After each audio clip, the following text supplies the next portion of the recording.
This is Shubha. BTS Tamil நேயர்களுக்கு வணக்கம்.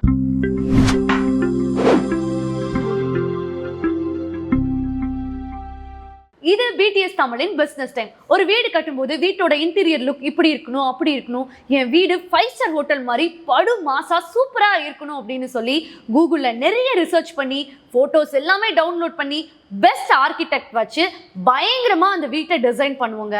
ஆனா அந்த வீட்டோட ரிசல்ட் பாத்தீங்கன்னா நம்ம எக்ஸ்பெக்ட் பண்ண மாதிரி வராது, ரொம்பவே லோவா இருக்கும். என்னடா இது எல்லாமே பெஸ்டா தானே யூஸ் பண்ணோம், அப்புறம் ஏன் வீட்டோட ரிசல்ட் நாம எக்ஸ்பெக்ட் பண்ண மாதிரி வரல அப்படின்னு நீங்க யோசிச்சு பாத்தீங்கன்னா அதுக்கான சொல்யூஷன் என்னவா இருக்குன்னா, நீங்க அந்த வீட்டில் யூஸ் பண்ண லைட்ஸ் தப்பு அப்படின்னு சொல்றாங்கங்க. ஆமா, ஒரு வீட்டை நம்ம எந்த லெவலுக்கு இன்டீரியர் லுக்ல கவனம் செலுத்துறோமோ அதே அளவுக்கு அந்த வீட்டில் நம்ம என்னென்ன லைட்ஸ் யூஸ் பண்றோம் அப்படிங்கிறதுலையும் கவனம் செலுத்தணும். ஒரு வீட்டில் நம்ம யூஸ் பண்ற லைட்ஸ் தான் அந்த வீட்டையே அழகா காட்டுதுன்னு சொல்றாங்க. இதை பத்தி லைட்டிங் எக்ஸ்பர்ட் மிஸ்டர் சண்முகம் அவர்கள்கிட்டே கேட்டு தெரிஞ்சுக்கலாம் வாங்க. வணக்கம் சார். வணக்கம் சார். ஒரு வீட்டுக்கு லைட்டிங்ஸ் எந்த லெவலுக்கு முக்கியம், அதை பற்றி கொஞ்சம் டீட்டெயிலாக எக்ஸ்பிளைன் பண்ணுங்க சார். வீட்டுக்கு இன்டீரியர் அந்த அளவுக்கு முக்கியமோ, லைட்டிங் ஒரு மேஜர் கீ ரோல் ப்ளே பண்ணுது. ஸோ லிவிங் ரூமுக்கு செப்பரேட்டாக லைட் இருக்குது, டைனிங்க்கு செப்பரேட்டாக லைட் இருக்குது, பெட்ரூமுக்கு செப்பரேட்டாக லைட் இருக்குது, ரெஸ்ட் ரூம் அண்டு காமன் ஏரியாவுக்குன்னு செப்பரேட்டாக லைட் இருக்குது. கரெக்டான லைட்டை கரெக்டான இடத்துல யூஸ் பண்ணால் தான் டிசைர் அவுட்புட் எடுத்துட முடியும். ஸோ வீட்டுக்கு லைட்ஸ் எவ்வளோ முக்கியத்துவம் அப்படிங்கிறத பற்றி சொல்லியிருக்கீங்க. இதுலேயே டிஃப்ரெண்ட் டைப்ஸ் ஆஃப் லைட்ஸ் இருக்கும், அதை பற்றி கொஞ்சம் தெளிவாக எக்ஸ்பிளைன் பண்ணுங்கள் சார். டைப்ஸ் ஆஃப் லைட்ஸ் வந்து பார்த்திங்கன்னா நிறைய டைப்ஸ் ஆஃப் லைட்ஸ் இருக்குது. டெக்னிக்கல் டேர்ம்ஸில் ஒரு 3 டைப்ஸ் ஆஃப் லைட்ஸாக நம்ம பிரிச்சுக்கலாம். ஒன்று ambient light, accent light and task light. Ambient லைட்னா என்னென்னா ஜென்ரல் லைட்ஸ், ஃபங்க்ஷனல் லைட்டிங், நம்ம வீட்டில் போகிற down lights, spot light, track light, அதுக்கப்புறம் பார்த்திங்கன்னா உங்களோட கோ லைட்ஸ். ஆக்சன் லைட்டிங்னா என்னென்னா ஒரு ஃபோட்டோ ஃப்ரேம், ஒரு வால் பெயிண்டிங், ஒரு வால் டெக்கர், இதை ஹைலைட் பண்ணுற யூஸ் பண்ணுறது தான் ஆசன் லைட்டிங். அதுக்கப்புறம் பார்த்திங்கன்னா டாஸ்க் லைட்டிங். டாஸ்க் லைட்டிங்னா வந்து பார்த்திங்கன்னா கிச்சனில் நம்ம கட்டிங் யூஸ் பண்ணுறதுக்கான லைட்டிங். ரீடிங் பார்த்திங்கன்னா பெட் சைடில் வந்து ரீடிங் பண்ணுவோம், ஸ்டடி டேபிள் இருக்கும், அங்கே வந்து யூஸ் பண்ணுறதுலாம் டாஸ்க் லைட்டிங். நீங்கள் நிறைய டிஃப்ரெண்ட் டைப்ஸ் ஆஃப் லைட்ஸ் இருக்குது அப்படின்னு சொல்கிறீங்க. இது எல்லா மக்களுமே அஃபோர்ட் பண்ண முடியுமா? டெஃபினட்டாக அஃபோர்டபுள். எக்ஸாம்பிள், ஒரு 1 BHK வீட்டுக்கு பார்த்திங்கன்னா ஒரு 15,000லேயே கம்ப்ளீட் லைட்டிங் சொல்யூஷன் பண்ண முடியும். ஸோ இந்த கன்சல்டிங்க்கு நீங்கள் எவ்வளோ சார் சார்ஜ் பண்ணுறீங்க? கன்சல்டிங்க்கு நாங்கள் எதுவும் சார்ஜஸ் பண்ணுறதில்ல.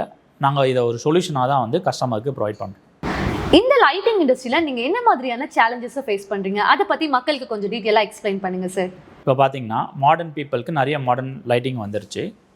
இருந்தாலுமே கஸ்டமர் வந்து மிஸ்கைடன்ஸ்னால வந்து ஓல்டு லைட்டிங் மெத்தடுக்கு அடாப்ட் ஆகிக்கிறாங்க.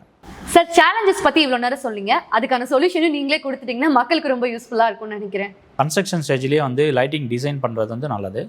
அதுக்கப்புறம் பார்த்திங்கன்னா வந்து என்ன லைட் சூஸ் பண்ணுறீங்களோ அதை 3Dயில் வந்து நம்ம அவுட்புட் பார்த்துறது நல்லது. ஃபைனல் ஸ்டேஜில் வந்து நம்ம மேஜர் சேஞ்சஸ் எதுவும் பண்ணாமல் இருக்கிறது நல்லது.